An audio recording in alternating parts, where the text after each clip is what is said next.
शिवाजी संभाजी त्याचप्रमाणे सर्व महापुरुष नरनारींना मी अभिवादन करतो आणि आज भगवान बुद्धाच्या दिवसाच्या निमित्ताने सर्वांना शुभेच्छा देतो। पंचशील बौद्धजन सहकारी संघ, बौद्ध महासभा, बुद्ध शासन सभा यांच्या शाखा आणि आजच्या कार्यक्रमाचे अध्यक्ष महोदय, या ठिकाणी मी नेहमी दरवर्षी उत्साहाने बुद्ध जयंती निमित्ताने सहभागी होत असे, पण 2008 आणि 2009च्या नंतर मला हे काही जमलं नाही, कारण तुमच्या समोर माझा मुलगा सुहास सुरेंद्र जाधव याच्या जीवन मरणाच्या संघर्षाची कहाणी तुम्हाला सगळ्यांना माहिती आहे आणि मी आणि माझी मिसेस त्याच्यामध्ये गुंतल्यामुळे गेली अनेक वर्ष या उपक्रमामध्ये गावी मी सहभागी होत नव्हतो, पण आज प्रयत्न करून मी या ठिकाणी आलेलो आहे। या ठिकाणचं सगळं वातावरण पाहून बंधूंनो, मी 2008 साली मुलगा आजारी असतानाही या ठिकाणी आलो होतो आणि या स्टेजवरून काही गोष्टी मांडल्या होत्या, त्या काही लोकांना, महिलांना आणि काही पुरुषांना पटल्याही नव्हत्या आणि त्या नाराजही झाल्या असतील। मला एवढंही आठवतं त्यावेळी मी एवढा कटू बोललो होतो इथल्या परिस्थितीबद्दल, काही लोक एकत्र झाले होते आणि त्या ठिकाणी मीटिंग बोलवली होती आणि चला घेऊया रे याला धारेवर जरा घेरावर, अशा पद्धतीचं सुद्धा वातावरण एक प्रकारे तयार झालं होतं। कारण सत्य एक प्रकारे कटू असतं असा माझा नेहमीचाच अनुभव आहे। काही लोकांना ही गोष्ट आठवत असेल, काही लोकांना आठवत नसेल। बंधूंनो, मी त्यावेळेस नवीन बुद्ध विहार आणि जुना बुद्ध विहार या संबंधीचे माझे विचार मांडले होते। हे संजय देवजी जाधव आणि बाळकृष्ण राजाराम जाधव यांच्या देखत मांडले होते। जुनं बुद्ध मंदिर याच्याविषयी, त्याचं बांधकाम, त्याचं मंडप, त्याचं हा बांध समोरचा आणि समोर मंडप का नाही आणि या जुनं मंदिर मोडकळीस का आलेलं आहे, अशा माझ्या उद्विग्न परिस्थितीमध्ये मी माझे काही प्रश्न मांडले होते। त्या प्रश्नाचं निराकरण करायला जवळजवळ मागचं वर्ष आलं होतं, बरोबर आहे। त्याच्यानंतर नवीन बुद्ध मंदिराविषयी सुद्धा मी 2 पत्र या कमिटीला पाठवली होती, ती सुद्धा मार्गदर्शक ठरावी अशा प्रकारची आहे। बुद्ध विहार हा आता एक चांगला विहार या ठिकाणी जुना बांधलेला, याच्याविषयी आम्हाला आनंद आहे। पाणी कमिटीचा संकल्प आम्ही 25 वर्षापूर्वी केला होता। त्या पाणी कमिटीचं जे काही काम झालं ते अजून तसंच आहे। त्या पीव्हीसी पाईपासाठी कुठे आम्ही फेऱ्या मारल्या होत्या, त्याचं अजून कुठल्याही प्रकारचं पुनर्वसन झालेलं नाही। 25 वर्षापूर्वी आम्ही जे काही घडामोडी केल्या त्या अजूनही ताज्या आहेत। पंचशील पाणी कमिटी मार्फत पंचशील याची स्थापना जवळजवळ आमच्या बांद्र्याच्या घरी बाळकृष्ण दादांच्या समोर झालेली आहे। इथपर्यंतची हकीकत आहे।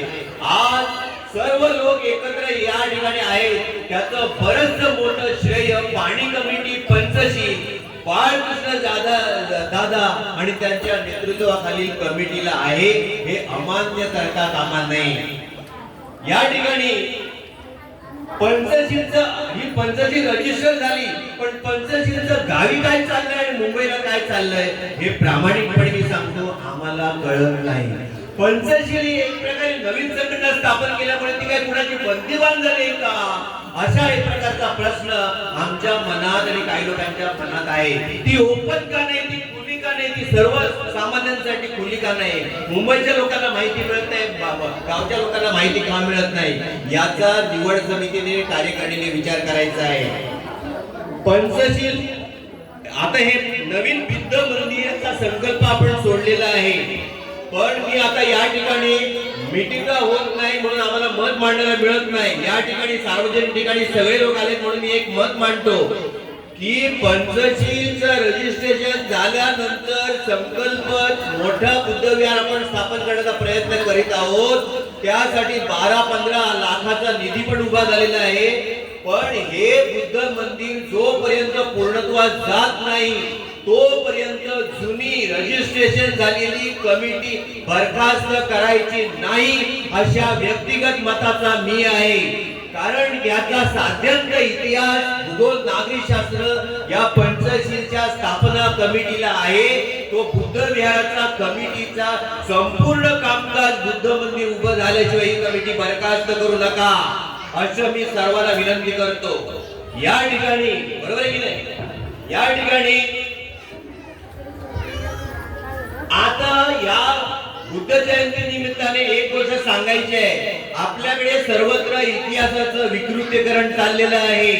अगदी भारतीय नव्हे आंतरराष्ट्रीय लेवलवरती बुद्धाच्या अवशेषांचं विकृतीकरण करून त्यांना निरनिराळ्या प्रकारची रूपं दिली जात आहे आणि काय काय गोष्टी अनावश्यक गोष्टी मध्यंतरी घुसडल्या जात आहे. यासाठी मी असं म्हणतो, माझ्या आईने मला सांगितलेलं आहे की बाबा रे, टिकणार काय आहे तर सोनं, चांदी, तांबा, पितळ आणि कांस्य धातू.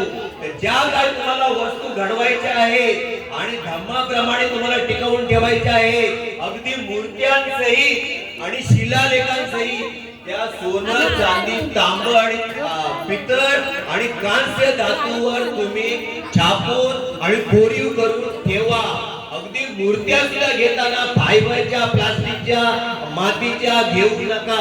त्या पितळेच्या मूर्त्या घ्या, कारण त्या कायम टिकाऊ आहेत. आता मी नवीन बुद्ध विहार कमिटीचा संकल्पित बुद्ध विहार आहे ना, त्याच्यासाठी सांगतो, तिथला इतिहास पुढे काय होईल, तुमच्या माझ्या मागे काय होईल माहिती नाही, परंतु तिथे प्रत्येकाने तांब्याच्या एका ताटावर स्वतःचं नाव लिहा. हे 50 रुपयाचं छोटं ताट घ्या, त्याच्यावर ताम्र पात्र तयार करा, स्वतःचं नाव, स्वतःच्या पूर्वजांचं नाव आपुलकीने लिहा आणि त्या परिसरामध्ये ते गाडून पुरून चिडून तिथे ठेवा. म्हणजे पुढे कधी उत्खनन होईल त्या बुद्धाच्या प्रतिमा मिळाल्या पाहिजे, बुद्धाचे अवशेष मिळाले पाहिजेत, अशोक चक्र मिळालं पाहिजे आणि सांचीचा स्तूप मिळाला पाहिजे आणि अशोक स्तंभ मिळाला पाहिजे. या इकडे बौद्ध वातावरणामध्ये पुढे काय होईल ते सांगता येत नाही, म्हणून मी या गोष्टी सांगून ठेवतोय. पंचशीलचं एक ताम्र शिलालेख त्या ठिकाणी तुम्ही पुरून ठेवा. पंचशील कमिटीला मी सांगतोय, दगडामध्ये, मार्बल मध्ये आणि धातूच्या मध्ये पुरून ठेवा आणि कोरून ठेवा. हे कायम लक्ष राहणार आहे आणि तुमच्या नावाने त्याचा साध्यंत इतिहास हजारो वर्ष टिकला पाहिजे म्हणून तुम्ही प्रयत्न करायचा आहे. या ठिकाणी भगवंताची मूर्ती, इथे आम्ही अगोदर मातीची मूर्ती होती, खातू द्यायचे, खालचे सरपंच खातू. आता धातूची मूर्ती बाबू गोविंद जाधव यांनी दिली आहे. ही मातीची मूर्ती कायम टिकाऊ नाही, तर मोठी पितळेची, तांब्याची मूर्ती कायम टिकाऊ आहे. याचा विचार सगळ्यांनी करा. संकल्पित बुद्ध विहारामध्ये जी मूर्ती ठेवली जाणार आहे ती कुण्याही एका मोठ्या धनाढ्य दानशूराकडून घेऊ नका. प्रत्येक कुटुंबाने आणि प्रत्येक माणसाने 100 रुपये गोळा करा आणि पितळेची एक मूर्ती घेऊन सार्वजनिक रीतीने तिथे तिची प्रतिष्ठापना करा. ती कायम टिकाऊ राहणार आहे. मातीची किंवा अन्य कुठली पितळेची गोष्ट घेऊ नका. या ठिकाणी हे बुद्ध विहार झालेले आहे. अशा प्रकारे या बुद्ध विहार, त्याच्यापेक्षा वेगळा बुद्ध विहार तिथं झालं पाहिजे. कायम टिकाऊ आणि आकर्षक, सगळ्यांना आकर्षक वाटेल असं झालं पाहिजे. एक खंत या ठिकाणी बोलून दाखवतो. सुरुवातीला या कमिटीने आल्यानंतर आम्हाला असं सांगितलं होतं की असं बुद्ध विहार आहे, असा संकल्प आहे, तसा संकल्प आहे, आणि आता आमच्या कानात असं येत आहे की त्याचा आकार कमी करतोय, त्याचा विस्तार कमी करतोय, त्याचा हे कमी करतोय, त्याचा ते कमी करतोय. आम्ही सगळे संपूर्ण आंबेडकर नगरातले, कुर्ले गावातले सगळे लोक नव्हे, आमचे नातलग सुद्धा याविषयी नाराज आहोत. आपण संकल्प जर केलाय ना, तो संकल्प तसाच भव्य स्वरूपाचा असला पाहिजे. त्याच्यामध्ये कमी केलाय, त्याचा विस्तार कमी केलाय वगैरे अशा काही गोष्टी बोलू नका असं मी पंचशीलच्या कमिटीला सांगतोय. आमचं जे काय तुम्ही ठरवत असतं भव्य दिव्यच असलं पाहिजे असा प्रयत्न करा अशी मी विनंती करतोय. या ठिकाणी म्हणून प्रत्येकाने ती बुद्ध मूर्ती घेताना कुणाची एकाची नाही आहे, तो भगवंत सगळ्यांचा असला पाहिजे. म्हणून प्रत्येकाचा खर्च त्याच्यामध्ये लागला पाहिजे. प्रत्येकाने 100 रुपये, 10 रुपये, 50 रुपये त्याच्यामध्ये एकत्र करा आणि त्या निधी एकत्र करून जी काही भव्य पितळेची मूर्ती कायम टिकाऊ, हजारो वर्षे टिकेल एवढी अशा प्रकारची त्या ठिकाणी घ्या. त्यासाठी कुठल्याही राजकीय पक्षांचे किंवा कुणाचे गुलाम होऊ नका, बटीक होऊ नका. तो आपला पैसा असला पाहिजे, आपल्या सर्वसामान्य माणसाच्या कष्टाचा आणि घामाचा पैसा असला पाहिजे, असा सगळ्यांनी प्रयत्न करा. बरोबर आहे. या ठिकाणी मी माझा मनोगत आणि माझी उद्विग्नता नेहमीप्रमाणे या ठिकाणी मांडण्याचा प्रयत्न केलेला आहे. मला जमत नव्हतं, पण प्रयत्न करून मी माझ्या मुलाची लेक्चर असतात म्हणून मला यायला जमत नाही. इकडे रेंज मिळत नाही तर इकडे कम्प्युटर घेऊन येऊन आणि इकडे त्याची आंतरराष्ट्रीय लेक्चर घेतली असती, पण इथे रेंज येत नाही, मोबाईल चालत नाही आणि लॅपटॉप पण चालत नाही. परंतु आता आलंच आहे ना, ह्या काही गोष्टी बोलणं आवश्यक आहे. आता या ठिकाणी अजून एक गोष्टीची खंत करतो. एक वेळ अशी आली होती की आमच्या कुर्ली ग्रामपंचायतीमध्ये माटलवाडीचं सहकार्य घेऊन शिवराम पांडुरंग जाधव बहुमताने निवडून गेले. त्याच वेळी निशा संजय जाधव बहुमताने निवडून येऊन ग्रामपंचायतीत जाऊन सरपंच झाल्या. त्याच वेळी यशवंत मालू जाधव निवडून बहुमताने येऊन खाली धिंगणकरवाडीचं काही प्रमाणात सहकार्य घेऊन निवडून आले होते. त्यावेळी मी आमच्या लोकांना असा प्रश्न केला होता आणि असा प्रस्ताव दिला होता की हे 3 प्रतिनिधी आमचे या संपूर्ण ग्रामपंचायतीमध्ये निवडून आले आहेत, त्यांचा मुंबई आणि गावच्या लोकांनी एकत्र येऊन मोठ्या मनाने सत्कार करूया. परंतु माझं म्हणणं त्यावेळेच्या मुंबई आणि गावच्या कमिटीतल्या काही लोकांनी ऐकलं नाही. ही काही वाईट गोष्ट सांगत होतो मी, चांगली गोष्ट सांगत होतो. तशाच प्रकारे मी आता दुसरी एक गोष्ट सांगतो. अरे या आंबेडकर नगरातील बाबासाहेबांच्या पुण्याईने मोठे झालेले आम्ही, आमच्या पुढच्या पिढ्या अनेक इंजिनियर आहेत, डॉक्टर आहेत, वकील आहेत, सगळे लोक आपापल्या कार्यक्षेत्रात आहेत. त्या मुला मुलींचा आम्ही काहीच बोलवा एक फूल देऊन तरी सत्कार करतोय का? आम्ही याच्यामध्ये कमी पडतोय? मुंबई आणि गाव पासून आम्ही लोक कमी पडतोय. त्या लोकांचा सत्कार जसा काही लोकांनी थांबवला, तसा या मुलांना पुढे जाण्याची प्रेरणा देणारा सत्कार थांबवू नका. असे उपक्रम कार्यक्रम हाती घ्या. पंचशील या कमिटीचं उद्दिष्ट केवळ बुद्ध बौद्ध विहार उभं करणं नाही आहे. तुमच्या घटनेमध्ये पहा, त्या घटनेमध्ये संपूर्ण सामाजिक, राजकीय, धार्मिक, सांस्कृतिक आणि शैक्षणिक कामाची घटना तुम्ही आम्ही लिहिलेली आहे. म्हणून केवळ बुद्ध संकल्पित बुद्ध विहार एवढं डोक्यामध्ये घेऊन बसू नका. आणि मुंबईचे सगळे कमिटी मेंबर इथं नाही आहे, याचा आम्हाला खेद वाटतो. ही सगळ्यांनी एकत्र येऊन साजरी करण्याची जयंती आहे, म्हणून इथे एकत्र आलं पाहिजे, त्याचा प्रयत्न होत नाही आहे.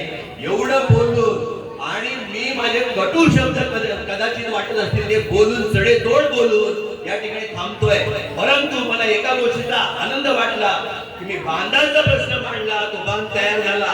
मी मंडपाचा प्रश्न मांडला, तो मंडप तयार झाला. मी इथलं स्टेज आणि सौंदर्यीकरणाचं मांडला, तो व्यवस्थित करून घेतला. काही कालावधी गेला, पण मी त्यावेळी सांगितलं कटू सत्य शेवटी सगळ्यांना स्वीकारावं लागलं आणि इथलं सौंदर्यीकरण करावंच लागलं. तशाच प्रकारे आता मी एक जाहीरपणे विनंती करतोय ती अशी की हे आमच्या पूर्वजांनी प्रस्थापित केलेलं बुद्ध विहार आमची अस्मिता आहे, आमच्या भावना याच्याशी निगडीत आहे. इथे बसवलेला भगवंत हाच आमच्या मनात कायम टिकलेला आहे. तर या भगवंताला साक्षी देऊन मी असे विनंती करतो की या बुद्धाच्या या मंदिराची उभारणी करताना ज्या लोकांनी ही जमीन जागा दिलेली आहे त्याचं नाव निशाणी इथे नाही आहे. तो इतिहास का पुसून टाकला जातोय? ज्याने हे उभारणी करण्यासाठी प्रयत्न केला त्याचं पाठी का नाही आहे, त्याच्यामध्ये आम्ही कमी पडतोय. आणि इथे मी आता नंदा अनंत जाधव या नंदा वहिनींना पण विनंती करतोय, त्यांचा चिरंजीव निशांत अनंत नंदा जाधव यांना पण विनंती करतोय की आमची ही देखणी वास्तू अधिक देखणी व्हावी, म्हणून ह्याच्या मागची जी जागा आहे नंदावहिनी इथं बसलेले आहे. नंदावहिनींना मी विनंती करतोय, याच्या मागची जी जागा आहे ती हितपासून अशी पूर्ण चौकट मागपर्यंत बांध घालून ती आम्हाला करू द्या. हे तुमच्या पूर्वजांनी आमच्या भावकीच्या ताब्यात दिलेलं आहे. हे भगवंताचं स्थान आहे. तर मागच्या बाजूची जागा अशी समान चौकटीमध्ये आमच्या हवाली करा, भावकीच्या हवाली करा. तुमच्या मुलाबाळांचं कल्याण होईल, तुमच्या पदरात पुण्य मिळेल अशी नंदावलीला सुद्धा मी विनंती करतो. आणि सगळ्या अखंड पंचशी अखंड कुडलीच्या भावकीच्या मार्फत विनंती करतो, ही जागा सुद्धा आम्हाला चिऱ्याची अट घालून घेऊ द्या एवढी विनंती करतो. आणि माझं वाढलेले 2 शब्द थांबवतो. Thank you very much. जय भीम, जय बुद्ध, जय भारत. सगळ्यांना शुभेच्छा.